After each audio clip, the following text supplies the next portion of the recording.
Un soir de novembre 2020, un groupe appelé Nurshi de rêves et projets a vu le jour.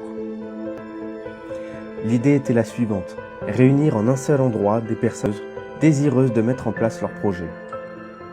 Un endroit où l'on se sent compris, où chacun croit en les capacités de l'autre à réussir. Vous avez été nombreux à nous rejoindre, alors nous avons mis toute notre énergie pour faire de cet espace bien plus qu'un simple groupe. Aujourd'hui, nous avons pris la décision d'aller encore plus loin. Nous sommes fiers de vous présenter la nouvelle identité visuelle de Rêves et Projets.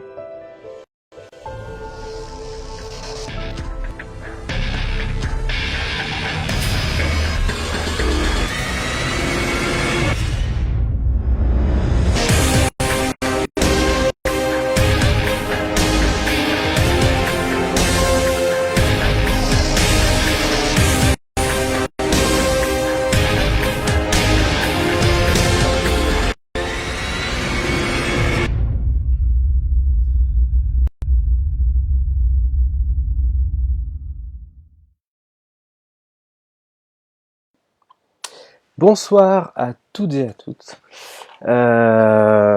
J'espère que vous allez bien. Je vais pas vous le cacher, je suis un peu stressé parce que déjà parce qu'on, comme vous venez de le voir, on vient de vous montrer notre nouveau logo, notre nouvelle identité visuelle. Ça nous fait extrêmement plaisir, mais ça a été une source de stress, pas possible pour tout mettre au point, diffuser la vidéo en espérant que ça ait bien marché parce que c'était le but, c'était un peu une première pour nous. Et en plus, on s'est rendu compte que Facebook avait quelques soucis ce soir, et chez certaines personnes, le live déconnait sérieusement, alors que chez d'autres, au contraire, ça fonctionnait très très bien. Donc visiblement, c'était totalement indépendant de notre part. Bon, ce sont des choses qui arrivent. Heureusement, il y a le replay, donc vous pourrez toujours le revoir. Surtout si vous n'avez pas bien vu la vidéo qui vient d'être diffusée, on la partagera également de manière indépendante du live pour vraiment présenter de manière un peu plus approfondie cette nouvelle identité. Alors je voudrais tout d'abord remercier Charlène Verrier qui fait partie des modérateurs et qui est à l'origine de ce logo. C'est moi qui lui ai demandé de repenser l'identité du groupe, et je voudrais sincèrement la remercier parce qu'elle a fait un boulot absolument de dingue jusqu'à la dernière minute aujourd'hui pour des petits ajustements, et ça c'était vraiment, vraiment absolument incroyable. Alors, pour ce troisième live, nous avons donc invité, comme vous le savez, Gabriel de la chaîne NovaCorp, qui est également le créateur du jeu de rôle Doxa, qui a été financé avec une campagne de financement participatif. Il va donc répondre à mes questions, mais également à celles du chat, donc n'hésitez pas à demander, à poser des questions sur le chat, puisque les modérateurs seront là pour me les faire remonter, et je les poserai à Gabriel avec grand plaisir, évidemment. Alors tout de suite, donc, je vous demande d'accueillir Gabriel. On te voit, Gabriel. Bonsoir. Bonjour, enchanté. Je suis pas en train de regarder le live, donc je vois pas les commentaires des gens, mais tu me les fais remonter, donc ça c'est bien. Et du coup, j'ai vu ton nouveau logo aussi, parce que tu me l'as teasé, mais tu me l'avais même pas montré. Et du coup, il est bien, il est bien. Du coup, Ah, félicitations ça me fait plaisir. pour cette nouvelle identité, comme tu dis. Et bah, merci de m'accueillir là pour ce live. Ah ben, je t'accueille avec très très grand plaisir, et tu as en plus vraiment plein de choses à nous apporter, et on se connaît depuis longtemps, et je suis Oui, super ravi de voir en fait ton évolution, la progression que tu as eue depuis. C'est vraiment une belle revanche sur la vie, et ça me fait d'autant plus plaisir du coup de t'accueillir ici en sachant, te connaissant avant, et tous les obstacles que tu as eus, ça me touche davantage. Alors, on va... non, on- de quoi? non, non, j'étais assez mignon. C'est mignon, oui, oui, c'est mignon, mais c'est vrai. On va enchaîner assez rapidement. Déjà, très rapidement, tu es toujours à 25 000 abonnés, je crois, sur YouTube, c'est ça? 24 800, pas encore dépassé la barre des 25 000, mais ça ne saurait tarder si je me mets à poster plus régulièrement, ce qui n'est pas dans le prévu prochainement. Bon. Bah, en même temps, c'est pas forcément évident. Toi, tu fais des vidéos qui sont assez longues en plus. Ça va être, tiens, Mm. ma première question, c'est justement combien de temps tu mets à produire une vidéo? Ça dépend du sujet.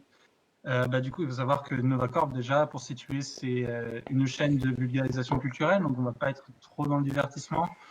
Dans le YouTube divertissement, on va attendre du youtubeur qui poste régulièrement, tous les jours, à la même heure, etc. Dans le YouTube de vulgarisation, on n'est pas dans le même optique. On s'attend à ce qu'il y ait peut-être un peu moins de vidéos, mais que la vidéo soit plus travaillée. Donc nous, fatalement, on va prendre plus de temps pour faire la vidéo. Je dis nous parce qu'on est avec Ephraim Bélier, qui est le monteur de la chaîne. Mhm. Euh, mais du coup, oui, on prend plus de temps. Après, ça ne veut pas dire que on a des vidéos qui prennent énormément de temps à produire. Il faut savoir que Ephraim travaille à côté. Donc, en termes de montage, il n'est pas tout le temps disponible. Quand c'est moi qui prends le montage, c'est la même chose. Je suis étudiant, je suis sûrement les dos que ça. Donc, du coup, c'est plus des contraintes qui fait que ça empêche de sortir des vidéos régulièrement. Et une vidéo prend pas tant de temps que ça. Mais comme je disais, ça dépend du sujet. Mhm. Si c'est un sujet qui est difficile à traiter, comme par exemple la vidéo sur le sexisme et la science-fiction, là j'ai passé un mois dessus, non-stop tous les jours à bosser dessus. Alors que la dernière sur Taniguchi, j'avais écrit. À la base, c'était un devoir que j'avais rendu pour la faculté. J'avais dû mettre 2 jours max pour l'écrire et pour le montage, c'est Efra qui s'en est occupé. Qu'il a passé, je crois, 2 semaines complètes. Ça dépend. Il y en a d'autres, ça va vraiment prendre 2 jours. La vidéo sur le Gundam a vraiment pris 2 jours, Mhm. par exemple. Ça dépend. C'est très variable. Mhm. C'est qu'en fait, quand on fait une vidéo, c'est l'intérêt pour nous, c'est de. En fait, on va présenter un artiste, on va présenter une thématique. Et en fait, on a envie de faire en sorte que le montage reflète l'environnement de cet artiste-là.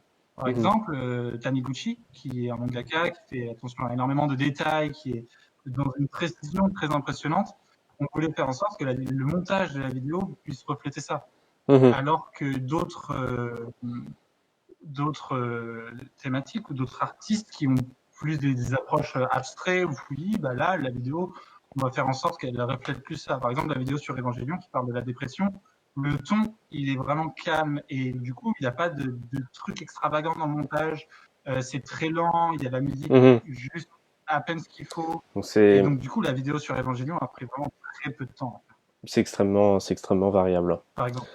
Alors, Hmm. donc tu m'as dit que vous étiez deux derrière NovaCorp. Euh, Qu'est-ce que tu faisais avant Très grande YouTube équipe. et pourquoi est-ce que tu t'es dit, tiens, je vais me lancer sur YouTube? Alors peut-être qu'il y a un effet de groupe, vous êtes plusieurs, mais peut-être que c'est un peu plus complexe que ça. Est-ce que tu peux nous en dire plus sur ton Je veux dire par parcours? De quoi? Qu'est-ce que tu veux dire par effet de groupe? Avec ton collègue de la chaîne, Ah oui, j'imagine que avec vous, voilà, ouais, j'imagine que vous êtes auto-stimulé pour vous lancer sur YouTube. Mais il y a peut-être une autre raison derrière. Qu'est-ce que tu faisais avant? Qu'est-ce qui fait qu'à un moment donné, tu te dis, tiens, faisons une chaîne YouTube. hmm, Et ok. oui, Alors, pourquoi? du coup, tu me disais, je t'avais répondu pour blaguer de combien on a travaillé. Tu m'as dit on est deux. Je t'ai dit ça dépend des jours. Parce que on n'a pas toujours été deux sur la chaîne. Des fois, on a été trois. Genre, au tout début de la chaîne, on était trois. À la base, l'idée vient de moi. En fait, ce que j'ai fait, c'est que j'ai sorti une vidéo juste comme ça. Et je l'ai montré à Efra. Je lui avais même pas dit que je bossais sur une vidéo. Je lui ai dit, ah, écoute, ça te plaît et tout. Elle m'a fait des retours. Elle m'a dit, ah, si tu veux, je suis pour le montage. Du coup, il m'a rejoint pour la deuxième vidéo. Et moi, j'avais une pote à l'époque. Donc, je peux pas divulguer le nom parce qu'elle souhaite rester anonyme. Mais sur Mhm, la chaîne, elle s'appelle Adélie. Adélie, Adélie, Efra et moi, on est resté un trio pendant peut-être un an et demi, quelque chose aussi, 2 ans. Euh, Maintenant, après, il y a des fois où Efra est parti parce qu'il y a des problèmes de PC, des problèmes de temps, parce que des fois aussi, je voulais reprendre l'identité de la chaîne. Maintenant, on commence à retravailler ensemble. En fait, ça change. Il y a des vidéos où il va m'aider, d'autres il va pas m'aider. C'est en fonction de ce qu'il a envie, de ce qu'on veut faire. Donc voilà. D'accord. Juste, ça c'est juste pour répondre à une on travaille dans le groupe. Et du coup, qu'est-ce qui m'a donné envie de faire YouTube? C'est plus,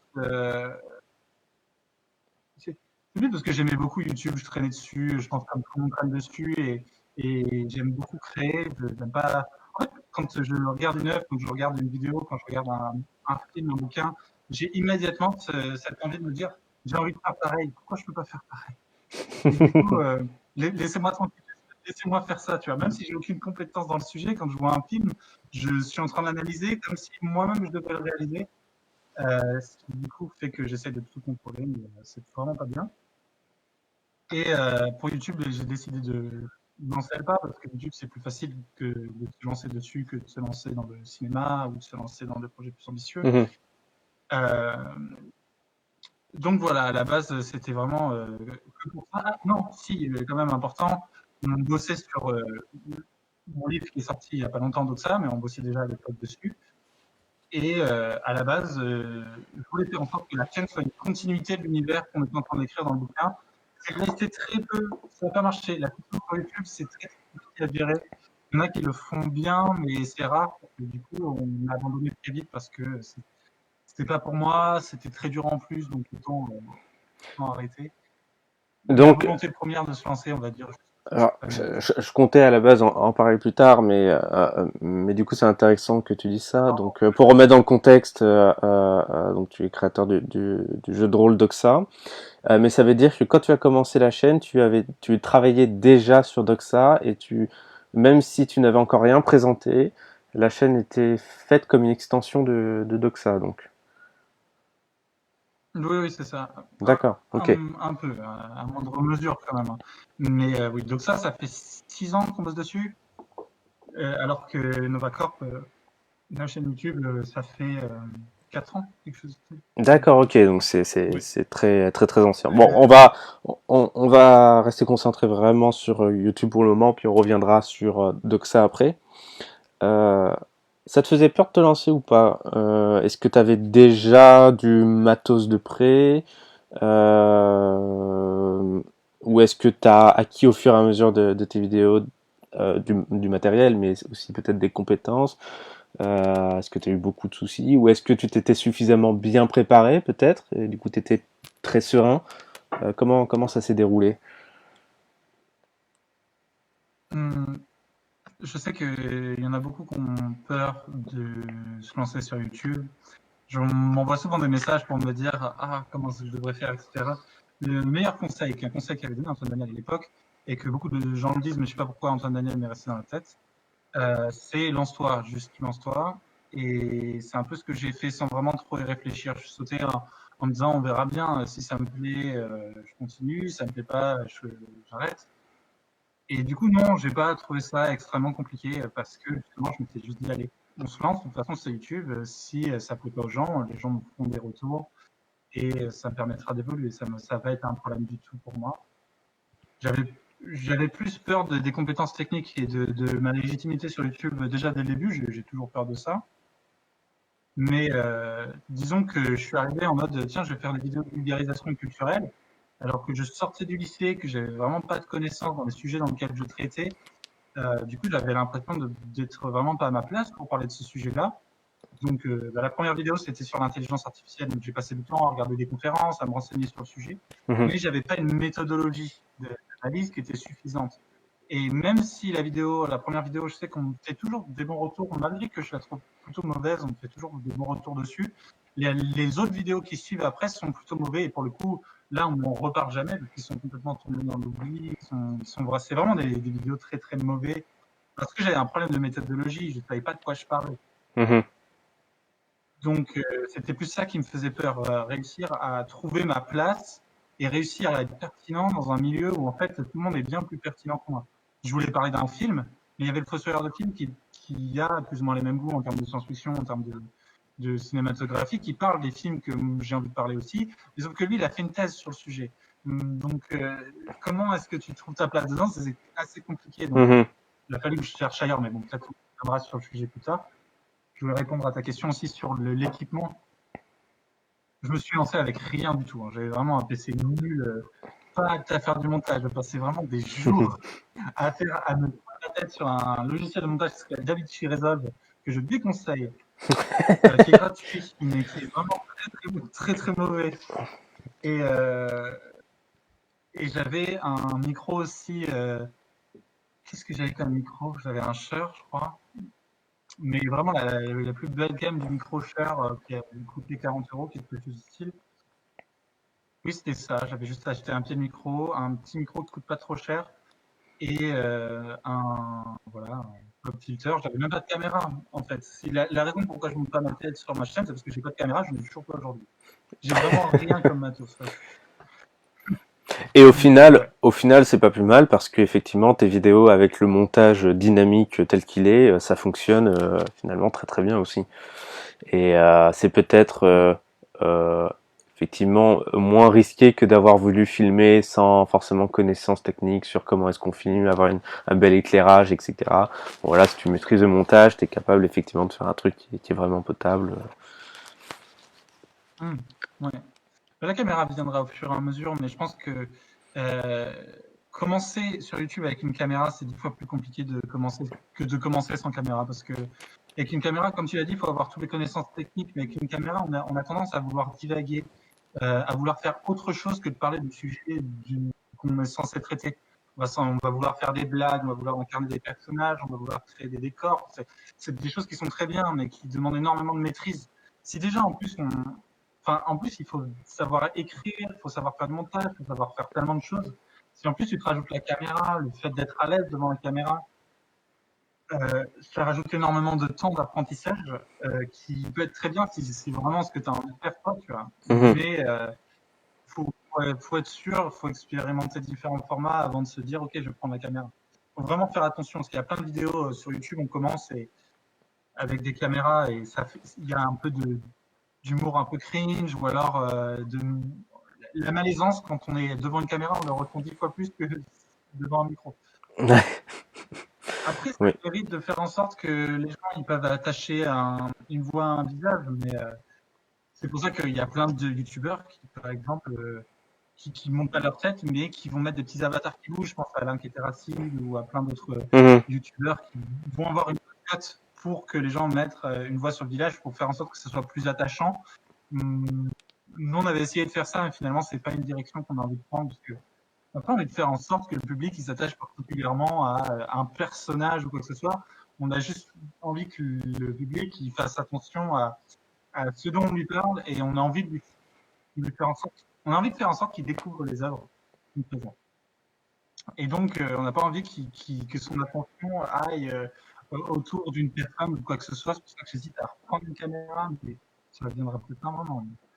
Mais voilà, enfin, c'est des démarches différentes dans du divertissement où la personne qui divertit est le principal intéressé. Quand tu vas regarder un stream de Mister MB, par exemple, tu regardes plus son stream parce que c'est Mister MB, parce qu'il est trop cool, parce que tu passes du bon temps avec lui, que pour le jeu qu'il joue. Ouais, que pour le Et contenu en ça marche lui-même. avec l'un qui était racide. Alors que nous, pour de la vulgarisation, ça marche pas. C'est pas le message qu'on a envie de faire passer. Enfin, voilà. D'accord, ok. Mais c'est super intéressant parce que on voit que d'un youtubeur à un autre, l'approche de l'arrivée sur YouTube est peut-être vraiment euh, très différente en fait. Et, bah, finalement, toi, tu as eu peut-être une approche assez mature dès le début en fait, c'est ça qui est intéressant. Alors, Je juste, pense pas avoir une approche très mature. Hein. Vraiment, j'ai fait à tâtons en voyant si ça marchait. C'est au fur et à mesure que je me suis remis en question, mais au tout début, c'était vraiment. en tout cas, J'étais t'as pas très fait, très mature en arrivant sur YouTube. ouais, bon, t'as fait de l'itération en tout cas et t'as regardé ce qui marchait le mieux et puis beaucoup d'introspection. Je pense qu'il y a beaucoup de youtubeurs qui en font peu et ça c'est un problème. Euh, alors justement de vidéo en vidéo, on parlait tout à l'heure du rythme. Tu disais que tu en sortais pas énormément. Est-ce que il y a eu un moment donné où tu t'es vraiment imposé un rythme de sortie de vidéo? Beaucoup de youtubeurs font ça pour flatter l'algorithme de YouTube, comme on dit. Hum. Je sais pas, est-ce que ça le flatte vraiment d'ailleurs, j'en sais rien, est-ce que tu l'as remarqué ou non? Toi, tu te l'es imposé ce rythme à un moment donné? Je me suis imposé dès le début. Je me disais une vidéo par mois et j'étais vraiment très strict sur le sujet.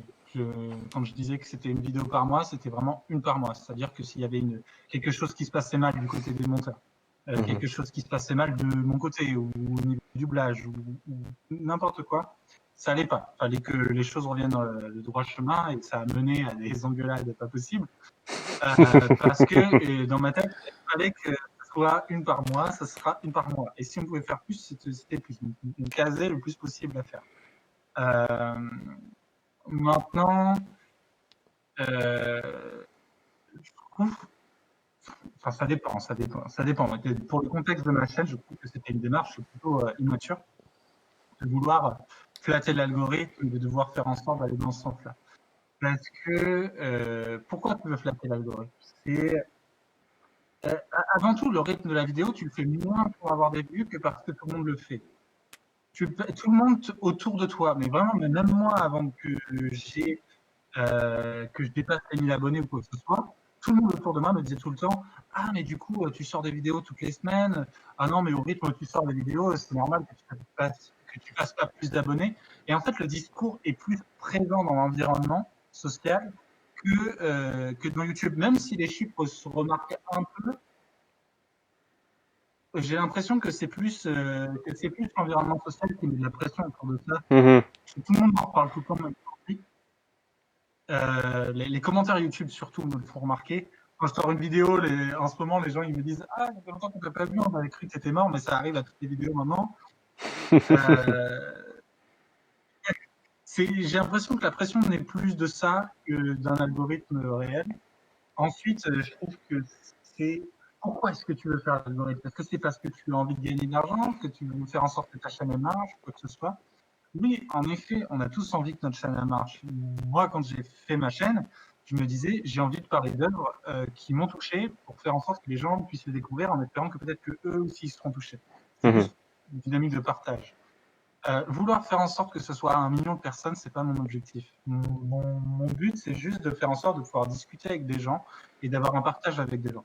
Maintenant, je suis arrivé à un stade où à ma chaîne, j'obtiens déjà ce partage-là et déjà la dynamique que je recherche et avoir plus.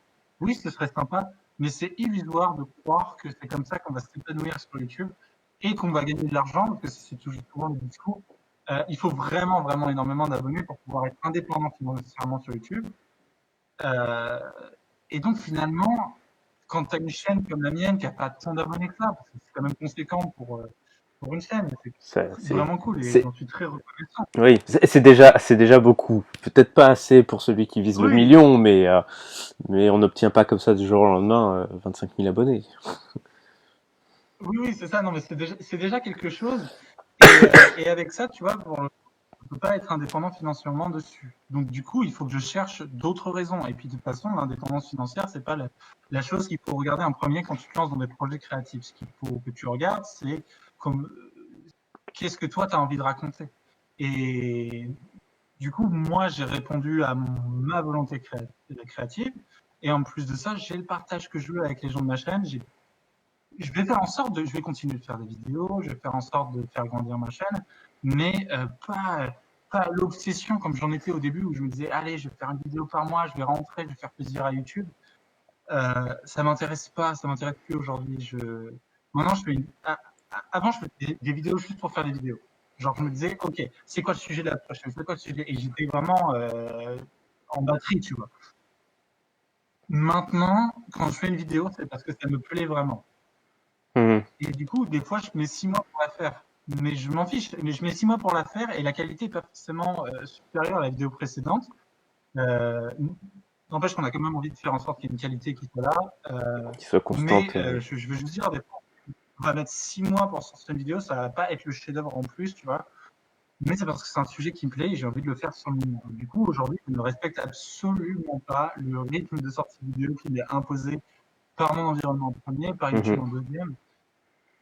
Parce que c'est déshumanisant à un moment. C'est déshumanisant de te dire il faut tout le temps que tu fasses ci, que tu fasses ça, pour une rentrée d'argent qui n'est pas là, pour une acceptation de ton travail qui n'est pas là non plus, parce que dans le monde social, être youtubeur, c'est toujours compliqué. Quand je suis en blablacar et que les gens me disent tu fais quoi tu fais quoi dans la vie, je leur réponds je suis étudiant. c'est difficile de dire que je suis youtubeur, tu vois. Ouais. Donc, bref, il J'ai, faut faire YouTube parce que toi, ça te. Et, enfin voilà, et du coup, faire le rythme de vidéo, c'est pas. Ça, moi, ça m'a jamais servi, ça m'a fait peut-être gagner quelques abonnés, ça m'a peut-être fidélisé, hein, si j'aime pas trop ce terme, les gens, mais je ouais, je pense qu'être comprends. sincère, et je pense que la sincérité est la chose qu'il faut faire attention aujourd'hui lorsque tu es sur YouTube. Et c'est vraiment l'avenir de YouTube se trouvera dans la sincérité. Je le crois vraiment. Mais c'est drôle que tu dises ça parce que ce mercredi, on a fait un sondage comme on le fait toutes les semaines, on confronte deux personnalités. Et pour l'occasion, on a choisi justement des youtubeurs et on avait choisi donc Squeezie versus McFly et Carlito. Et à propos de Squeezie, beaucoup de gens avaient voté pour lui en disant justement dans les commentaires, ah bah lui au moins il y a quelque chose justement de sincère. Il y a un truc un peu, on sent que c'est une crème le type, et puis il fait ça pour le plaisir. Ce qui est pas forcément le cas de McFly et Carlito où c'est peut-être moins, on sent moins d'honnêteté dans leur contenu. Donc effectivement, je pense que les gens le ressentent énormément ça à la caméra. Je vais enchaîner avec des questions du chat parce qu'il commence à y en avoir quelques-unes. J'ai plein d'autres questions et je vois l'heure passer et je sens que j'aurai pas le temps de tout poser. Donc quelques questions du chat, ça fera pas de mal. Alors dans l'ordre chronologique, on a Pablo qui souhaitait savoir si tu avais fait des études pour pouvoir faire ça, ou en tout cas quelles études tu as faites avant de te lancer sur YouTube. Ou pendant. Hum. Avant, j'avais fait une fac de musicologie. Ça m'a aidé sur quelques vidéos où je parlais de musique. J'ai fait notamment une vidéo sur le bassiste de Megadeth, Daniel Elfman. À l'époque, a été partagée par Metallica. J'en étais assez fier parce que Metallica, c'était une chaîne YouTube que j'aimais beaucoup. Euh, mais ça m'a pas aidé plus que ça. Ensuite, du coup, j'ai voulu partir en fait, après ces études-là, j'ai pris une année de césure pour pouvoir bosser complètement sur YouTube et sur mon livre que je faisais à côté. Et en Mhm, fait, comme je le disais, j'avais beaucoup de sentiments de. Enfin, je me trouvais très illégitime de parler des sujets pour lesquels je parle. Donc, du coup, j'étais en fac d'art du spectacle pour pouvoir travailler la narratologie, travailler le montage, le cinéma, pour, euh, pour que mes propos soient plus intéressants, que j'ai vraiment l'impression d'être un imposteur sur YouTube. mhm, J'ai été refusé en fac d'art du spectacle. Donc, du coup, j'étais en fac de lettres, qui c'était plus pour suivre mon projet de livre à côté. Et le fac de lettres, ça m'a vraiment réussi. Et en fait, ça m'a appris à analyser beaucoup plus que ce que je pensais. Je pense beaucoup plus que l'art du spectacle ne m'aurait appris. mhm, L'étude du langage te permet d'avoir. En fait, le langage, c'est pas forcément que les mots. Ça peut être vraiment tellement de choses que il y a le langage. On parle de langage cinématographique, par exemple. On va pas tant l'étudier que ça en fac de lettres, mais avoir des bases d'analyse de langage te permet de comprendre très rapidement de quoi on parle lorsque tu t'intéresses à une nouvelle forme de langage. Surtout que nous, on va travailler entre le rapport entre le texte et la photographie, entre le texte et le cinéma, entre le texte dans un roman ou dans un poème. Donc du coup, on a des bases de tout ça et c'est vraiment très très enrichissant. Et en fait, tu vois, à partir du moment où je suis rentré en fac de lettres, j'ai changé complètement la direction de la chaîne, j'ai refait le montage, j'ai voulu sortir des vidéos qui étaient plus sérieuses et dont l'analyse et la méthodologie étaient plus conséquentes. Et en fait, ma chaîne a explosé à partir de ce moment-là. En fait. Ça montre vraiment que mon manque de méthodologie avant, et mon manque de connaissances, empiétait vraiment sur ce qui se passait avant. Enfin, sur le manque de visibilité que j'avais. Je me suis perdu dans ma phrase, mais je pense qu'on a compris ce que je voulais dire. ah, on comprend tout à fait. Non mais c'est drôle que tu parles du syndrome de l'imposteur parce que justement tous les vendredis on a un de nos modérateurs Antoine qui poste justement un, un post justement le vendredi sur ce fameux syndrome de l'imposteur parce que c'est vrai qu'il y a des gens qui se sentent qui peuvent se sentir illégitimes dans ce qu'ils font et c'est bien dommage parce qu'en fait avec un peu de confiance en soi et quand on se renseigne, quand on se lance vraiment, ben on se rend compte que c'est des gens qui au final sont extrêmement talentueux et sont tout à fait légitime à pouvoir le faire en fait. Je vais enchaîner sur une. Complètement, complètement. je- Pardon, excuse-moi, le syndrome de Vas-y, l'imposteur, vas-y. c'est un truc qu'on a tous, vraiment tous, même les plus grands auteurs, ils les ont. Et il faut vraiment comprendre qu'en fait, c'est une espèce de mécanisme d'autodéfense qu'on a parce que le corps, il a du mal à se lancer dans un nouveau projet ou quoi que ce soit. On voit tout de suite l'immensité du travail à faire, alors on s'en fiche en fait. Le syndrome de l'imposteur, il vient là juste parce qu'on se met en comparaison avec les autres, alors que la base, on est censé faire un projet pour soi-même, pour s'aider en soi. Donc, on devrait pouvoir passer le syndrome de l'imposteur du moment où on trouve quelque chose qui nous anime à nous. Oui, ok, des fois c'est chiant, des fois machin, mais au final, du moment qu'on prend plaisir à faire ce qu'on fait, si on prend plaisir à faire ce qu'on fait, on arrive forcément à dépasser ce truc-là. Mhm. Ouais, tout à fait. Euh, Alors, je regarde pareil les autres questions du chat. Euh,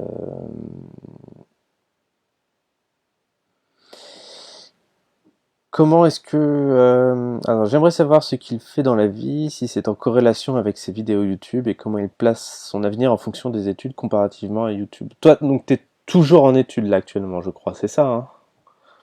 Oui, oui, oui, je suis en master de littérature contemporaine, et du coup, j'ai plus ou moins répondu à la question. Oui, du coup, tu viens de le Réponse faire avant. effectivement. Euh, alors, ah, ça c'est une question donc de Robert qui dit si le but est de partager sans se casser la tête, sans se casser la tête à montrer ta tête justement, pourquoi ne pas faire une chaîne commune avec d'autres chroniqueurs? Euh, Parce que déjà plusieurs choses. Le fait de faire une chaîne commune avec plusieurs chroniqueurs. Les chroniqueurs, ça va être des gens proches, ça va être des gens qu'on va connaître. Euh, si mon but c'était simplement de faire du partage à des proches, je pourrais juste le faire chez moi sans problème. Pour, pour moi, en fait, YouTube, c'est un moyen d'accéder à. En fait, ça permet d'accéder à une audience qui est quand même plus grande que juste mon cercle d'amis. Et du coup, ça me permet moi de toucher beaucoup plus de monde et aussi d'avoir des retours de personnes que j'aurais jamais pu penser, dialoguer. Ma phrase n'est pas du tout français, mais euh, il y a des gens en fait qui vont laisser des commentaires parfois ou alors me contacter en privé, qui ont des backgrounds qui sont complètement différents de celui que j'ai. Mhm, Et dans la vraie vie, on ne serait jamais pas. Mais leurs avis sont importants pour moi, euh, que ce soit parce qu'ils donnent une critique négative ou positive. Et même les critiques négatives constructives sont même pour moi le plus important. Si j'étais que avec des chroniqueurs, on ne ferait pas de retour comme ça. On serait juste en train de s'auto-flatter les uns les autres de notre connaissance, etc. Même si c'est quand même cool de partager des choses avec les gens qui arrivent euh, et de passer la parole à différentes personnes. Le truc, c'est que moi, dans ma vie, je connaissais pas cette personne pour pouvoir monter un espèce de groupe. Je connaissais que Ephraim et Adélie. Donc, on a fait un truc ensemble, en fait, à trois, et chacun a trouvé ce qu'il avait envie de faire. mhm, Ephraim, lui, c'était le montage, parce que c'est ce qu'il fait. Adélie, elle, je lui ai proposé le doublage. Au début, elle ne savait pas trop. Au final, elle m'a dit que le doublage lui plaisait. Finalement, on est parti ailleurs pour faire ses études. Donc, c'était compliqué de continuer le doublage. En fait, j'ai fait ça avec le groupe de potes qui me plaisait. J'avais pas envie d'aller chercher d'autres gens, mais juste forcer la coopération, alors que de base, je n'en avais pas forcément besoin. mhm, Enfin voilà, c'est aussi très personnel. Il y a des projets, il y a des gens qui s'entendent très bien sur des gros projets de groupe comme ça, où la créativité est vraiment boostée lorsqu'on est en groupe. Moi, c'est pas trop mon cas, je suis plus solitaire en général dans ma façon d'écrire. Si j'écris un bouquin, c'est parce qu'il y a une espèce de forme d'égoïsme derrière, parce que j'ai envie de parler des choses, des psychoses intérieures que je pourrais pas dire en dehors que derrière un bouquin ou derrière une vidéo. mhm. Donc en fait, il y a quelque chose de très égoïste derrière, je sais très bien, tu vois, mais enfin, il n'y a Ce pas qui est, plus de raison que ça, en fait. ouais, toi, toi, ce que tu voulais avant tout, c'était de te confronter aux commentaires, à te confronter à Internet et aux critiques en fait, d'inconnus. Alors il y a une Ouais, ouais. euh, et Graou à 20h31 qui demande si tu es en train de filmer avec un Wiko. Bon bah on vient de le dire, hein, toi, toi tu voulais faire du montage, donc comme ça la question elle est vite répondue comme diraient certains. Ouais. Euh, alors à partir de quel moment ta chaîne elle a vraiment fait un boom? Quel était l'événement déclencheur, la chose qui fait que d'un coup tu t'es retrouvé avec beaucoup d'abonnés? J'ai eu beaucoup de chance. C'était Darty qui est venu sur une vidéo, sur la vidéo Sexy ma science-fiction, grand classique qu'on parle toujours à chaque fois que je parle de ma chaîne, malgré que c'est une vidéo qui date de 2 ans et demi maintenant. Euh, mais oui, Darty est arrivé sur cette vidéo, a partagé ma chaîne, et à partir de là, j'ai eu des partages dans tous les sens. À partir de Dirty Biology, c'est Antox Boy, c'est euh, Astronogeek, c'était Ganesh, c'était quoi, il y avait, je sais plus, il y a eu pas mal de monde qui sont venus, qui ont participé à la chaîne, même Ganesh a fait un titre sur la chaîne. Génial. A débuté à Dirty Biology, c'était vraiment, C'est fou parce qu'en fait je me rappelle. il a juste laissé un commentaire. C'est complètement dingue de se dire qu'à partir de ça, il y a plein de gens qui se disent si Darty Biology a commenté, c'est que ça doit être bien. C'est incroyable. En fait, il a laissé un commentaire. Je me suis levé le matin et déjà, je recevais très peu de commentaires parce qu'à l'époque, j'avais 200 abonnés. Et je regardais tout. Quand j'avais un nouveau commentaire, je le voyais, parce qu'il fallait que j'y fasse attention. Et Mhm. puis je me dis, tiens, qu'est-ce qu'on dit sur la vidéo? C'est trop bien, il y a quelqu'un qui a laissé un commentaire. Et je vois Dirty Biology, qui a laissé un commentaire, je me rappelle plus de ce qu'il dit dans le commentaire, mais quelque chose de dit, ah, c'est super. Et je me suis dit, non, c'est pas possible. C'est pas lui. Et après, je regarde bien et je vois très vite que c'est lui. Il y a la petite marque de vérification, tout ça. Et du coup, ce que j'ai fait, c'est que j'ai envoyé un message sur Twitter et je lui ai dit, oh, putain, c'est trop cool que tu aies aimé la vidéo. Si tu l'as aimé, est-ce que tu pourrais m'aider, la partager? Il m'a dit, ok, pas de souci. Il l'a partagé plusieurs fois en plus au cours de plusieurs mois. Donc, super cool, vraiment, vraiment très gentil de sa part. Incroyable. Et il m'a raconté comment ça s'est passé. C'était que je sais plus, il avait une amie à lui, je suis qui est tombé sur cette vidéo-là et qui lui dit tiens, Marty, tu devrais venir voir qu'est-ce qui se passe. Et lui, il était genre ah, j'ai pas le temps, allez, peut-être prends un café. Et du coup, il avait juste parce qu'il a accepté comme ça par chance, parce qu'il avait 5 minutes de son temps. Donc Incroyable. c'est cool, mais c'est beaucoup de chance. C'est beaucoup de chance derrière ça aussi. Ah bah le hasard fait bien les choses, mais ce qui est important, c'est que toi qui t'es justement efforcé à produire un contenu de qualité, et ben là, ça a été récompensé parce que une personne du milieu est tombée dessus et a été très contente de ce contenu. Et d'où l'importance peut-être effectivement, même si on sort pas des vidéos à rythme régulier, de d'avoir un contenu de très bonne qualité pour qu'à un moment donné, en cas d'étincelle, bah ça puisse prendre. Euh, Si tu veux faire en sorte que ta chaîne ait un minimum d'ambiance, parce que tu peux faire une chaîne YouTube parce que juste ça te plaît de faire une chaîne YouTube toi-même. Et dans ce cas-là, tu peux chercher à faire une vidéo de bonne qualité juste parce que ça te fait plaisir. Et ça, c'est plus important qu'autre chose. À l'époque, moi, je faisais pas juste parce que ça me faisait plaisir, et c'est là où j'étais tombé dans quelques travers. Et je pense que c'est au moment où je me suis repris et que je me suis dit c'est pour me faire plaisir que là, les choses ont changé. mhm. Voilà, et tout ça pour dire oui, c'est bien de chercher la qualité, mais il faut savoir pourquoi on la cherche. Faut se faire plaisir avant tout et pas trop se mettre la pression. Hmm. Alors, depuis que tu as eu beaucoup plus d'abonnés, tu as eu beaucoup plus de commentaires, alors la question inévitable, est-ce que tu as beaucoup de haineux, de haters qui viennent? Est-ce que tu as beaucoup de commentaires vraiment, vraiment méchant. Et dans ce cas-là, comment est-ce que toi tu réagis? Comment ça a été la première fois que tu as eu un haters qui est arrivé comme ça sur ta chaîne? Comment est-ce que tu l'as pris? Alors, c'était très. Alors, des commentaires haineux, j'en reçois forcément, on est sur YouTube, mais pas tant que ça non plus, hein. Je suis sur une chaîne avec des gens qui sont là pour écouter du contenu de vulgarisation culturelle. Euh, En général, ça va. Les gens sont pas trop cons, même s'il y a des cons qui sont fermés dans leur idée, qui sont genre non, mais le film il devrait être comme ça et tout. T'as vu comment tu le présentes le film, on dirait que c'est objectif, on dirait que t'as raison, alors que c'est pas du tout ça. Et oui, il y en a, mais ça va, franchement ça va.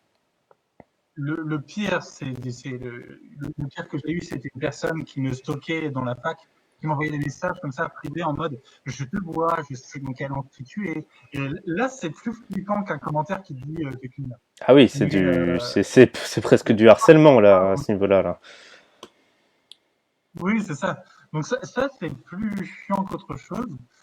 Euh, mais en soi, les commentaires négatifs, en fait, je sais pas si c'est une chance. Je le vois plus comme une chance. C'est le fait que la vidéo sur laquelle tout le monde est arrivé, c'était sur le sujet du sexisme, sujet qui énerve beaucoup de gens, surtout sur YouTube. Ça a fait que j'ai pris énormément de commentaires dans la gueule dès le début. Genre, Mhm. un commentaire sur deux que je recevais à partir du moment de la partage d'Archaeology, un commentaire sur deux, c'était un commentaire de gens qui n'étaient pas d'accord. Et l'autre commentaire, c'était un commentaire genre très élogieux qui me défendait.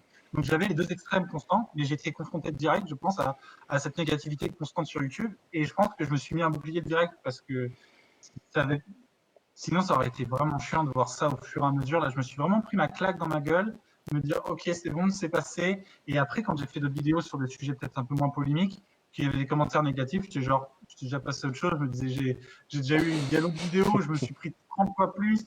Toi, tu es en train de me dire, t'es nul, c'est bon, quoi. Ah, au bout d'un Ça moment, va. ça t'atteint plus. C'est ça. Donc les commentaires, les haters, non, en vrai, ça va. Franchement, les commentaires, du coup, je reçois un peu tous les jours, je vérifie un peu ce que les gens ils disent. Et des fois, en deux mots, tu vois qu'est-ce que la personne avait à dire. Et la plupart du temps, la plupart du temps, quand je lis deux, trois mots, je peux me dire, ok, c'est bon, je vais me préserver, je lis pas celui-là. Donc du coup, non, ça va, ça va. Je suis pas tout en touché que ça, même s'il y en a. Bon, tant Mais mieux. Alors, on a une question de Graou qui est plutôt pertinente. Euh, Est-ce que tu as déjà pensé à abandonner par manque de vues, tout simplement, sur YouTube? Et à contrario, est-ce que bon, quand ta chaîne s'est mise à beaucoup plus marcher, est-ce que tu t'es pas dit, bah, je vais au contraire, ça va me booster pour créer davantage? Quitte à faire un peu la vidéo de trop entre guillemets, hein, à vouloir aller trop vite, comme ça peut arriver. euh, si, il y a toujours des moments où on veut abandonner, hein. Je pense que c'est dans n'importe quel projet. Il y a toujours des moments où on doute de soi ou de ses capacités. Moi, ça m'est arrivé. Justement, quand j'ai repris le montage de Novacorp au bout d'un an et demi, que j'ai repris la direction vraiment moi tout seul, alors qu'avant j'étais à trois, c'est parce que du coup je me disais, ok, je trouve que le contenu que je propose n'est pas sincère, je trouve que je n'ai pas les compétences pour pouvoir parler des sujets dont je parle. Mhm, En plus de ça, c'est compliqué de faire des vidéos, c'est épuisant, on n'a pas forcément de retour derrière, il n'y avait rien qui allait. Et moi, au début, en fait, quand je me suis lancé, ce qui me posait le plus de problème, c'était le montage. Je détestais le montage. Même si j'avais un monteur, on s'alternait quand même certaines vidéos et j'en ai quand même monté plus de vidéos que lui à l'époque. Et je détestais le montage. Vraiment, c'est pas pour moi ça. Une des raisons pourquoi il n'y a pas plus de vidéos en ce moment, c'est parce que je déteste le montage. C'est vraiment pas pour moi. Et du coup, l'idée d'abandonner m'est venue parce que plus je voulais améliorer mes vidéos, plus le montage me prenait du temps et plus la partie qui me plaisait le moins empiétait sur tout. C'est-à-dire que lorsque je voulais faire une vidéo, par exemple, si je devais bosser 30 jours dessus, je faisais au moins 25 jours de montage. Et donc, du coup, je me ouais. disais, mais ça me plaît pas, en fait, c'est pas ce que je veux faire. Donc là, j'ai arrêté. Enfin, je vais arrêter. Je me suis dit, je vais abandonner. Enfin, Je me suis dit, je vais faire quelques vidéos, on va voir si ça plaît. Je vais parler de sujets qui me touchent, qui sont en dehors des sujets qu'on parle d'habitude. Et on verra si ça marche. Moi, j'ai de la chance, Dirty Biology est arrivé sur la première. Donc, si Dirty Biology ne serait pas arrivé, est-ce que j'aurais abandonné? C'est ça la question. Je sais pas. J'ai pas une nature à abandonner, j'ai une nature à genre me remettre en question et à faire des pauses, mais toujours reprendre. Mhm. J'ai beaucoup du mal à abandonner mes projets.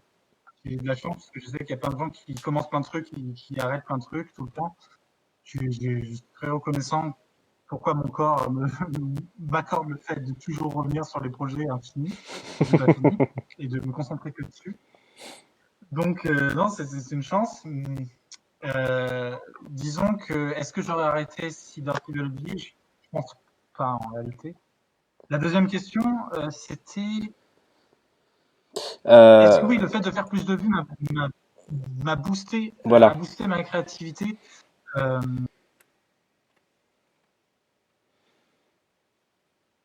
je pense que non. Euh, en effet, au début, je m'étais dit, je vais abandonner. Quand il y a eu tant de gens qui sont arrivés, oui, immédiatement, je me suis dit, bon, je vais continuer encore, on va voir. Mais dans ma tête, c'était toujours un peu, c'est difficile pour moi de faire du montage, etc. Mais j'ai rencontré plein de gens cool avec YouTube, ça a été super, et du coup, ça a confirmé que c'était vraiment ce que je voulais faire. Donc, j'ai continué à produire. Est-ce que ça a enlevé complètement cette idée de je déteste le montage et ça m'a donné plus envie de le refaire, ça m'a donné envie de reprendre en main? Je pense pas. Surtout qu'en plus, avant, on était super régulier sur YouTube, on requestionnait constamment notre format, alors que maintenant, on a trouvé un rythme, on est là, on a notre dada. Maintenant, on a la patte Novacorp. Quand tu vas sur YouTube et que tu cherches une vidéo de Novacorp, tu sais à quoi t'attendre. Dans le Mhm. sens où, tu vois, par exemple, quand je sors une vidéo aujourd'hui, les gens dans les commentaires me disent non, ça c'est trop académique, c'est pas du tout ce qu'on a l'habitude de voir dans Novacorp. On a notre train-train. Il faut suivre notre train-train. Ça m'embête pas de le suivre parce que je l'aime bien. On a passé du temps à le construire. Et si on est arrivé là, c'est parce que d'un côté, ça me plaît. En fait, si je devais résumer ta Donc, du coup, il y a. pensée, le fait justement d'avoir des vues, d'avoir des abonnés, au contraire, tu t'es dit, c'est bon, on peut se poser, on sait que ces gens sont là et on peut prendre notre temps. C'est ça en fait. Oui, c'est ça. C'est ça. D'accord, ok. Oui, oui, c'est ça. Oui, oui, Euh, c'est une façon rapide de le dire. Mais. oui, c'est une façon rapide. Je résume, mais je vois l'heure qui tourne, donc j'enchaîne un petit peu. On, on, on a une Je te dérange dans ton autre. programme parce que je parle trop. De quoi?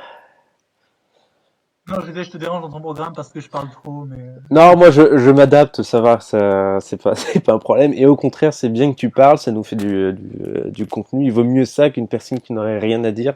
Ce serait quand même franchement dommage. Donc non, c'est absolument pas un problème. En général, je dis toujours 1 heure pour les lives et ça déborde toujours sur 1 heure et demie. Promis, on ne dépassera pas 21h30 évidemment. Mais c'est bien que tu aies des choses à dire. Non, Et puis de toute manière aussi, tu es sur le groupe. Alors j'imagine que s'il y a des personnes qui n'ont pas eu le temps de poser des questions ou quoi, ils pourront toujours te les poser plus tard si vraiment il y c'est avait ça. une question très importante. Une autre question du chat, puis après je pense qu'on enchaînera un peu plus sur la question de Doxa et du crowdfunding. Ça Euh, marche. Quel a été l'épanouissement, les bénéfices et découvertes que tu as pu engranger grâce à ton projet YouTube, plus sur le plan de l'enrichissement personnel? Ça, c'est vraiment c'est la raison pourquoi je suis resté sur YouTube. S'il n'y avait pas ça, je ne serais pas resté. Mais du coup, l'enrichissement personnel, ça a complètement été les études de lettres. Enfin, le fait d'avoir été dans des études pareilles que j'aurais jamais fait, c'était vraiment pas mon délire. Je suis dyslexique, donc aller en fac de lettres avec ça, c'est compliqué. Donc la fac m'a apporté énormément culturellement, mais le fait d'avoir un projet en parallèle, de pouvoir euh, mettre en lien tout ce que j'apprenais avec le YouTube, c'était génial parce que du coup, je pouvais mettre en application directement ce que j'étais en train d'apprendre. Donc ça, c'était vraiment super. Ça m'a fait rencontrer tellement de gens super, des YouTubeurs, mais aussi pas que. Par exemple, sur le Discord de Novacorp, j'ai rencontré tellement de gens, il y a tellement de gens qui sont actifs dessus, de temps en temps, enfin, je suis pas trop présent pour ces soirées-là, mais je sais que tous les dimanches, à peu près, il y a une soirée jeu. dessus. Et du coup, il y a toujours du monde pour parler, il y a toujours du monde pour discuter, il y a des modérateurs qui sont géniaux. Tout à l'heure, dans quelques secondes, on a parlé de Doxa. J'ai pu rencontrer les bénévoles correcteurs de Doxa grâce à YouTube. J'ai pu faire en sorte de faire marcher mes projets. Mon livre, si Innovacorp n'avait pas marché, mon livre n'aurait pas marché du tout. Faut pas se leurrer. Donc, non, ça m'a permis d'avoir un tremplin pour mes projets, de rencontrer du monde, d'avoir un enrichissement culturel très, très important et de gagner la légitimité que je n'avais pas à l'époque. Mhm. Il y a plein de gens qui diraient que je suis pas légitime, mais à ce stade, maintenant, on a bien dit sur nos accords que c'était des vidéos qui étaient personnelles.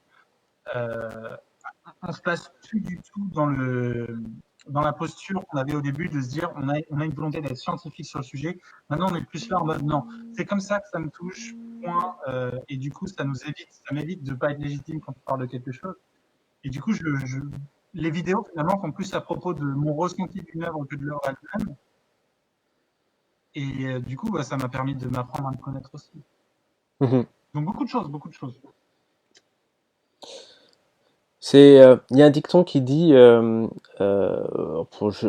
plus exactement comme ça, mais qui dit justement que les opportunités, ça n'existe pas, faut se les construire soi-même. Et finalement, rester sur YouTube, ça a été ta manière à toi de te construire tes propres opportunités pour le reste, en fait. Oui, un peu, un peu, un peu. La question de l'opportunité, enfin l'opportunité c'est un gros mot, faut que j'y réfléchisse parce que je suis pas très familier encore avec, mais oui, C'est, on- tu, tu, ça me tu- rappelle un peu celui de la chance n'arrive pas, la chance n'arrive pas comme ça au hasard, elle se Oui, mérite. oui, c'est ça, ouais, Euh, exactement. je sais pas si je suis d'accord à 100%. En fait, il y a plein de choses qui pourraient aller contre cette idée, plein de choses qui pourraient aller pour. Sur le discours de l'opportunité, c'est un peu pareil, Hmm. mais bon, oui. Ce serait un sujet intéressant pour une autre fois. Oui, tout à fait. Ah bah on pourrait en parler pendant des heures. Alors, on va parler un petit peu de Doxa. Parce que bon, j'avais des questions sur la YouTube Money et de l'argent des abonnés. Bon, tu nous as dit que de toute manière, 25 000 abonnés, c'était pas assez pour vivre de YouTube. Donc la question, elle est vite réglée. Donc, J'ai quand même des revenus. Ça fait plaisir. J'ai pas besoin de faire de babysitting pour faire mes fins de mois. C'est vraiment un grand plaisir. Mais mais c'est non, pas, non. pas assez pour en Faut vraiment se vivre en financer. tout cas. Ouais. Donc Doxa, alors j'allais te dire à quel moment t'es venu cette idée-là. Tu nous l'as dit tout à l'heure, c'est une idée qui est déjà datée d'avant YouTube. Euh, Oui. à contrario, à quel moment tu t'es dit le crowdfunding c'est une bonne idée pour financer ce projet-là? Ou est-ce que avant tu t'es dit non, peut-être que je peux peut-être le faire financer d'une autre manière, je peux peut-être passer par une autre entreprise ou je sais pas. Qu'est-ce que tu avais en tête toi? Hmm. Donc ça, c'est un livre qui est disponible maintenant. J'en parlerai tout à l'heure, à la fin. Mais du coup, à la base, c'est un livre de jeu de rôle. Qu'est-ce que c'est un livre de jeu de rôle? C'est un livre qui va te présenter un univers et qui va te donner toutes les clés en main pour que tu puisses toi-même créer tes propres scénarios dans cet univers et les faire vivre à d'autres personnes autour de toi. Le genre du jeu de rôle s'inscrit dans des codes qui sont précis. On ne vend pas un roman comme on vend un livre de jeu de rôle. On ne vend pas un jeu vidéo comme on vend un jeu de société. Là, c'est la même réflexion. Comment se vend le jeu de rôle principalement par financement participatif. Pourquoi? Parce que les jeux de rôle, ça coûte très cher. Parce que les gens qui sont passionnés par ce milieu-là ont l'habitude des beaux livres, des livres très gros qui font 400 pages avec énormément d'illustrations. Le problème, c'est que le jeu de rôle, c'est pas un milieu rentable.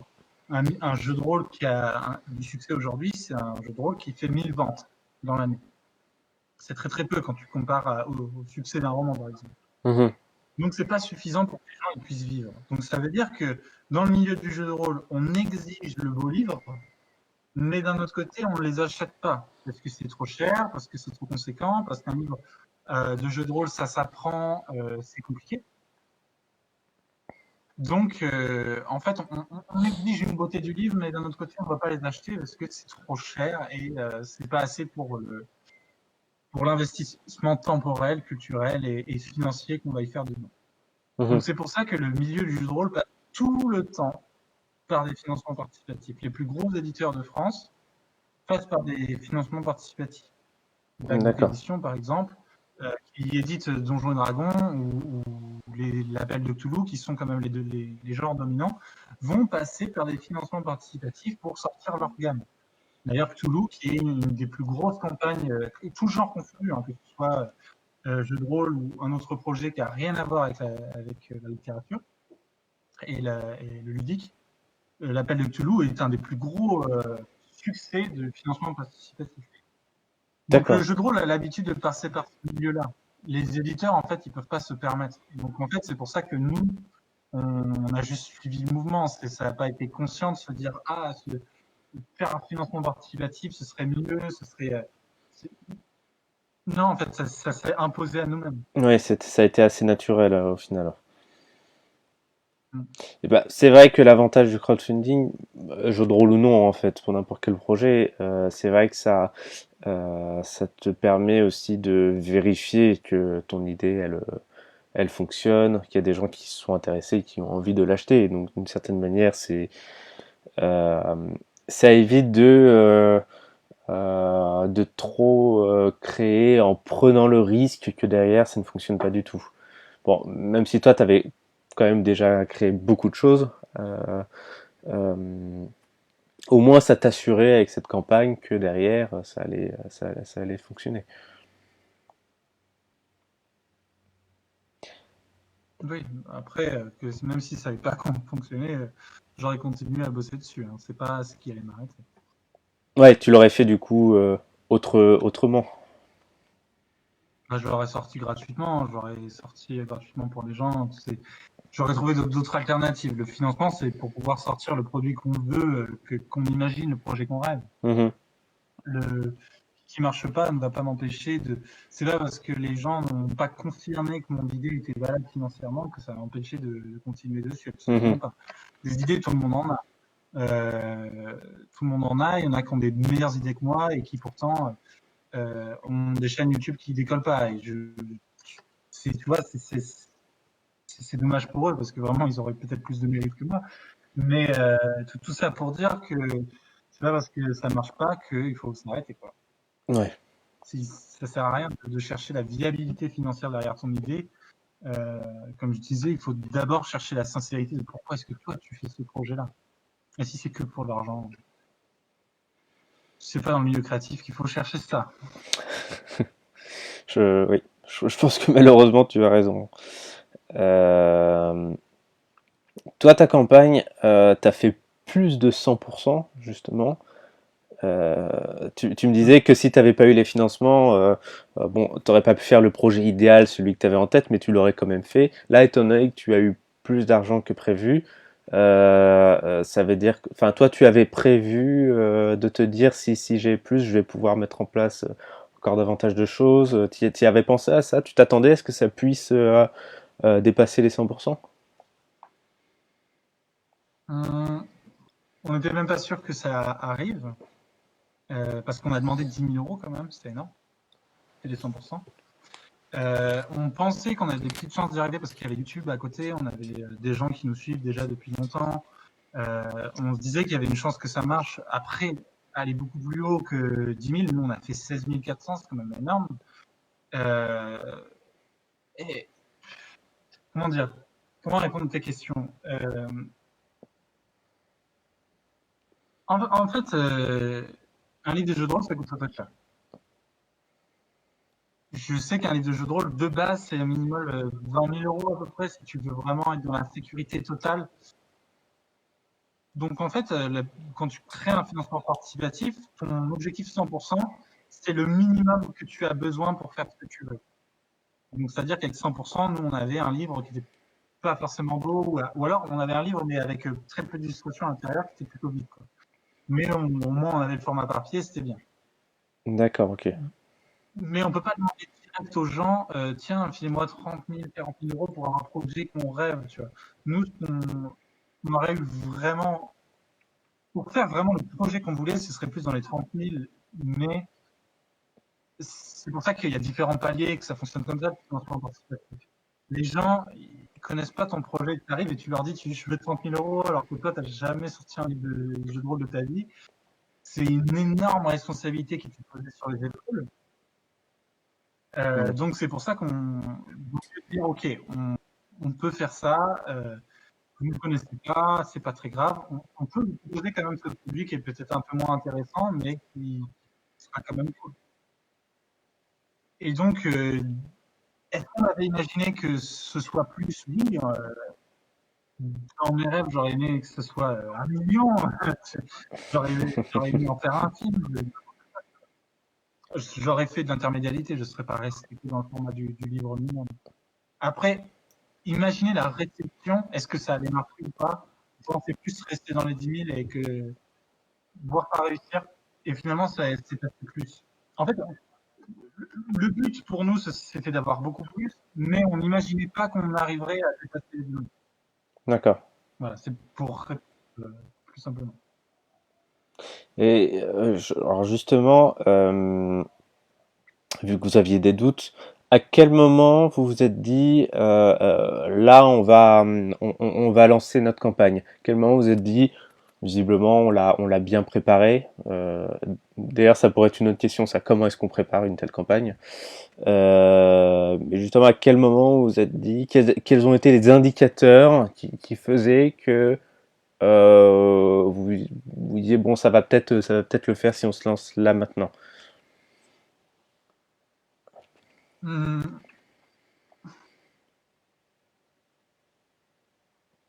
En fait, quand tu lances un. En fait, les deux questions que tu as posées en même temps, ils se répondent beaucoup. Quand tu lances un financement participatif, tu peux pas le lancer à n'importe quel moment. Parce qu'en fait, il y a des gens qui vont faire des financements participatifs en même temps que toi sur le même sujet. Nous, on n'a pas de chance, on est dans le milieu du jeu de rôle, donc vu que tous les jeux de rôle passent par des financements participatifs, forcément, on est toujours, tous les mois, entouré par au moins 5 à 6 jeux de rôle en financement participatif en même temps. D'accord. Donc du coup, il faut d'abord faire une étude de terrain, aller voir en fait qui va faire son financement participatif quand. Donc comment tu fais? Tu appelles les magazines, tu appelles les éditeurs dans le milieu, tu appelles la plateforme sur laquelle tu fais ton financement et tu leur demandes qui est-ce qu'il y a pour les prochains mois. Et en général, les Mmh. gros jeux de rôle, ou alors les gros films, j'en sais rien, n'importe quoi, vont prévenir la plateforme de financement bien à l'avance en fait. Ils ont prévu leur date au moins 4 mois avant. Donc du Ah oui, coup, ok. appeler ta plateforme, de dire ok, qui est-ce qui passe quand. Et du coup, bah, tu vois que si tu as le plus gros mastodon qui va passer là où tu te disais idéalement je veux passer, c'est mort. Ouais, Tu passes pas à ce moment-là, effectivement. tu te dis je passe avant, je passe après. Ensuite, tu t'accordes avec les gens. C'est-à-dire que nous, notre conseiller de financement participatif, on passait sur Lul, notre conseiller de Lul, nous a passé les contacts des différentes personnes avec qui on passait dans le mois pour se mettre d'accord sur une date de sortie. Donc, c'est pour faire en sorte qu'on ne sorte pas tous nos projets en même temps. D'accord, ok. Ensuite de ça, euh, à la suite de ça, du coup, il faut travailler pas mal en amont.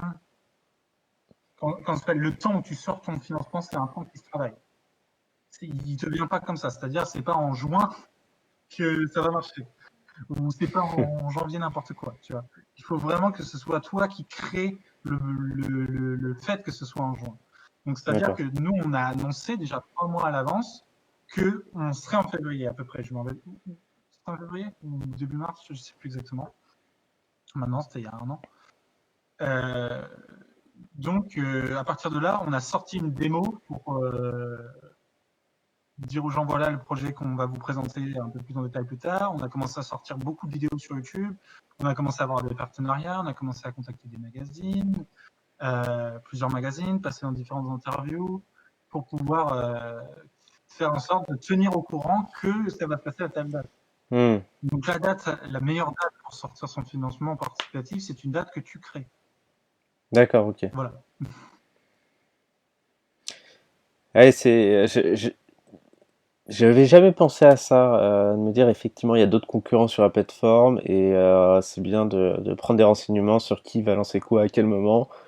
Ça m'était jamais venu à l'esprit, mais en fait ça prend tellement tout son sens et effectivement, c'est là où on se rend compte que oui, ça se lance pas du jour au lendemain et c'est pas parce que l'idée est bonne que ça va forcément fonctionner. Effectivement, s'il y a un gros concurrent, un gros requin à côté qui naturellement va attirer plus de dons, oui, c'est compliqué, effectivement.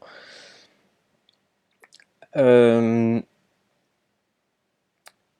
alors, ce jeu de rôle, justement, donc, ça fait un moment que tu y pensais, même avant YouTube.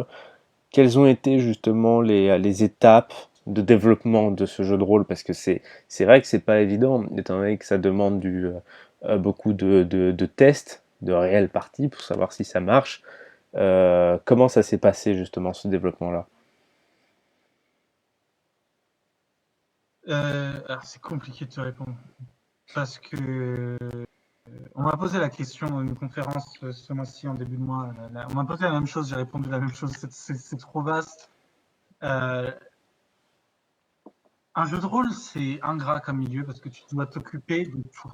Tu dois faire de la direction artistique, tu dois t'occuper de la correction toi-même, tu dois coordonner une équipe derrière, tu dois faire des tests de jeu, comme tu as dit, tu dois écrire le bouquin. Euh, Il y a beaucoup de choses à faire, beaucoup d'étapes, et aussi toute la phase de recherche sur ton truc, et toute la phase de communication. Et donc, du coup, quand tu me poses la question comment ça se passe concrètement, en fonction des années, toutes les choses prennent plus d'importance les unes que les autres. Donc, c'est compliqué. Disons juste que au début, ça a commencé de façon très immature. On n'était pas sûr si on voulait être professionnel ou pas. Quand on a dit qu'on voulait être professionnel, à partir de là, on s'est mis des horaires fixes, on a commencé à bosser sérieusement sur le sujet, on a commencé à se renseigner le plus dans le genre littéraire dans lequel on s'inscrivait, le genre littéraire dans lequel on s'inscrivait. Nous, c'est le cyberpunk. Donc, on a vu le plus de trucs cyberpunk possible, et on en a tiré les choses que nous, on voulait vraiment garder. On a inventé des choses qu'il n'y avait pas, que nous, on voulait dire dans ce bouquin. D'accord. À partir de là, du coup, tu fais des tests, tu refais jouer, tu vois les critiques des gens, critiques négatives, constructives, si possible, le plus important que critiques positives. Et du coup, à partir de là, bah, tu tâtonnes et tu vois en fonction de tes retours, tu continues à lancer, et puis voilà. C'est la meilleure façon dans laquelle je peux te répondre, mais c'est juste pas abandonner, considérer ça comme un vrai travail et avoir du sérieux dans la façon dont tu crées ton jeu. C'est-à-dire, c'est vrai que c'est bien, c'est amusant d'écrire un film, tu as envie de raconter ton histoire, tu sais que ton histoire elle est bien, mais il y a un moment où il faut aussi se poser et prendre du recul sur ce que tu fais. Et prendre du recul, c'est vraiment la part le plus importante du boulot. Quoi. Parce Mhm. que même si tu fais un jeu, même si c'est amusant de faire un jeu, même si tu passes du temps à t'amuser, il faut quand même que tu puisses être capable de prendre du recul et voir comment se crée cet amusement, ou comment se crée cet attachement sur un personnage d'un film, j'en sais rien, et être conscient de ce que tu fais. Quoi. Et comment est-ce que vous avez fait pour organiser ces sessions de test? C'est-à-dire comment est-ce que vous avez choisi des joueurs? Vous avez envoyé des invitations à des inconnus sur des groupes ou comment ça s'est déroulé? Parce que typiquement, je sais que moi, si je monte comme ça un projet ou quoi, en fonction des personnes à qui je vais le montrer, je sais que les retours vont être très différents. Si je montre quelque chose à ma maman, même si c'est très nul, elle me dira que c'est très bien. Donc je vais être obligé de diversifier les personnes à qui je vais montrer la chose. Comment est-ce que vous avez fait pour vous dire oui, effectivement, ça fonctionne bien et les gens ils nous disent pas juste c'est bien pour nous faire plaisir, ça marche bien. Et comment est-ce que tu as trouvé ces personnes-là? Hum, en fait, quand tu crées quelque chose, ton œuvre, elle va s'adresser à un public en particulier. C'est important de savoir à quel public il s'adresse. Même si c'est pas destiné à la vente, si tu écris du cyberpunk de base, tu sais que tu t'adresses pas à ta grand-mère de 80 ans. Euh, Même si j'aimerais bien que ma grand-mère de 80 ans aime le cyberpunk, et j'aimerais beaucoup discuter de ça avec elle, mais je pense pas que ce soit elle qui soit le plus touchée. C'est peu probable, effectivement. Euh, c'est probable. Là, que ce soit pour une démarche financière ou pas, l'œuvre, quand tu la crées, va parler forcément à des gens plus que d'autres. D'accord. Donc, du coup, c'est important de les identifier parce que si tu as envie de partager ton œuvre, mais là, mais vraiment en dehors d'une démarche financière, si tu as envie de jouer du jeu de rôle avec des gens qui t'apprécient, il faut que tu trouves ce cercle. Donc du coup, il faut que tu cherches où est-ce que tu peux trouver ce cercle. Et aussi, il faut que tu poses la question si l'œuvre dans laquelle l'œuvre que tu crées n'est pas trop niche. Parce que si tu t'adresses que à certaines personnes, finalement, ton œuvre va devenir inaccessible. Donc du coup, pour moi, c'est important d'avoir ce mix entre personnes qui ne connaissent rien, à ceux dont tu parles, tu racontes, et personnes qui, eux, sont familiers et qui ont envie de plus dans ce sens. D'accord. Donc nous, pour allier la chose, on a cherché. Nous, on était dans le jeu de rôle, donc on a été dans des associations, dans toutes les associations de jeux de rôle et jeux de société de métier. Et toutes les semaines, tous les soirs, on allait dans 3 associations au moment, toutes les semaines, pour faire jouer le plus, ou pour jouer le plus, hein, vraiment. Ce qui est important aussi, c'est qu'il ne faut pas non plus que se promouvoir tout le temps, il faut savoir écouter ce que les gens ils ont à nous apporter. Quand tu arrives dans le milieu du jeu de rôle ou du cinéma ou quoi que ce soit, il faut que tu rencontres des gens qui connaissent le milieu et que tu profites de leur expérience. Donc nous, c'était surtout pour ça, pour prendre l'expérience des gens. C'est comme ça qu'on a trouvé des joueurs pour faire des tests D'accord. au fur et à mesure. Voilà. Et après, faire des conférences, faire des trucs pour rencontrer du monde de façon plus diversifiée. Donc finalement, on a rencontré énormément de monde. Donc ça, on a fait jouer à tellement de gens à travers ces 6 dernières années sur tellement de conventions que bon, je ne sais plus le nombre de personnes que j'ai fait jouer, mais voilà. Ah, c'est super intéressant et c'est encore une fois, on revient effectivement sur ce que tu disais tout à l'heure sur l'intérêt, oui, de rencontrer un maximum de monde et YouTube t'a aussi aidé à ça. Donc finalement, c'est drôle comme ton univers, il se rejoint de plein de manières différentes en fait. Tout est un peu connecté. Euh,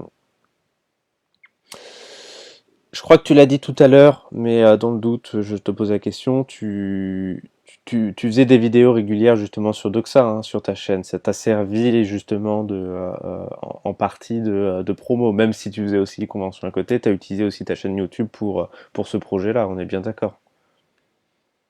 J'ai utilisé ma chaîne YouTube euh, pas tant comme une promotion de Doxa, même si je faisais des vidéos dans l'univers de Doxa, je parlais d'œuvres différentes. En fait, je faisais de la vulgarisation culturelle déjà à l'époque.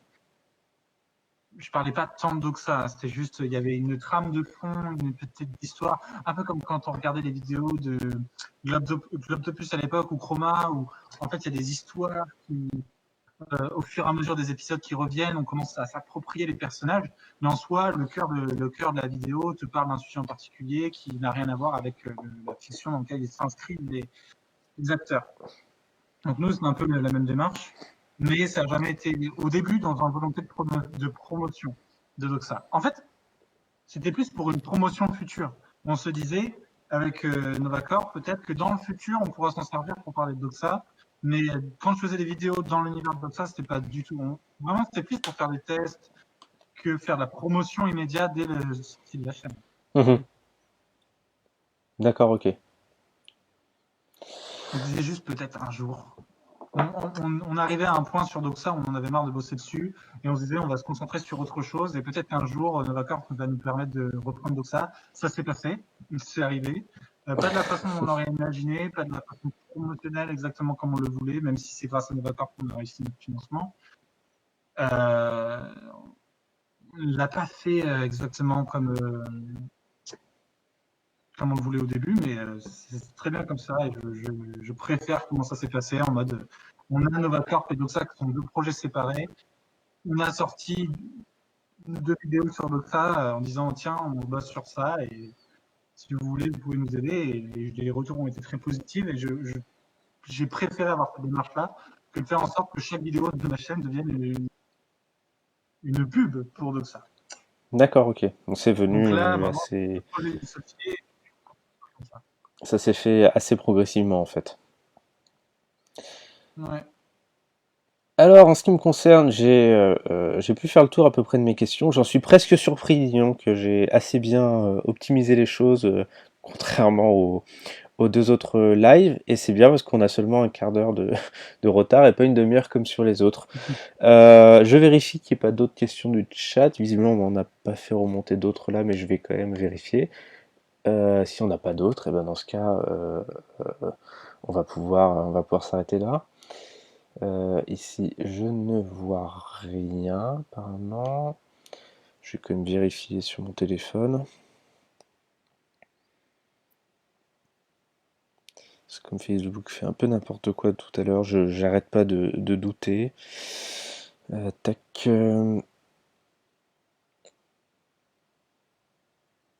Non, bah, visiblement on est bon, donc c'est très bien. Et ben écoute, ça va me permettre de conclure là-dessus. Je te remercie d'avoir accepté mon invitation à venir et à partager cette expérience-là qui est super intéressante. Peut-être que ça aura donné l'envie à certaines personnes de se lancer sur YouTube ou à ceux qui sont déjà dessus, peut-être d'avoir eu de bons conseils.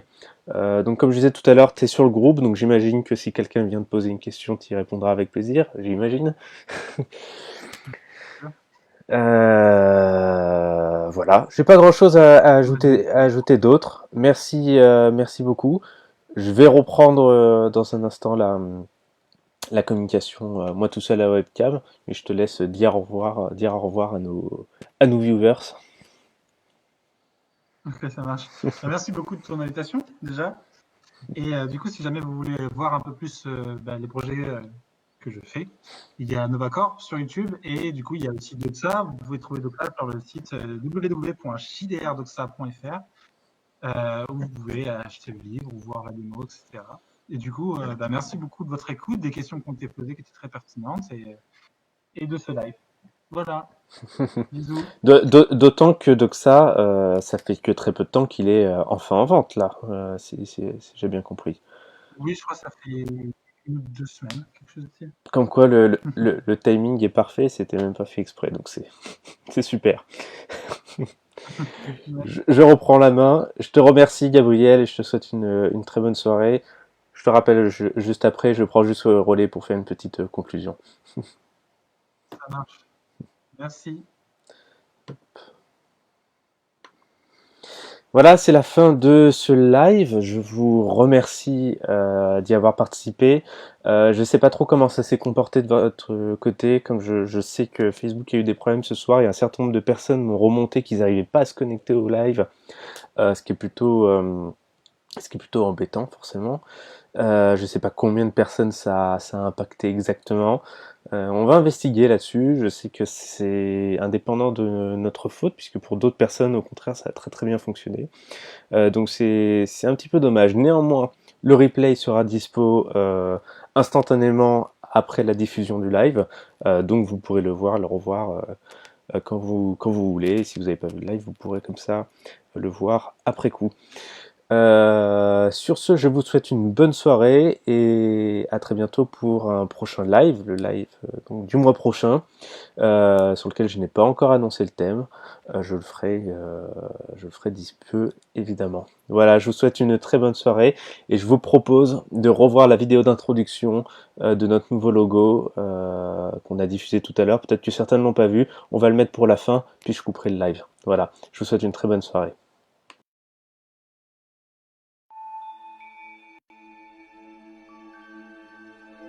Un soir de novembre 2020, un groupe appelé Nursery de rêves et projets a vu le jour.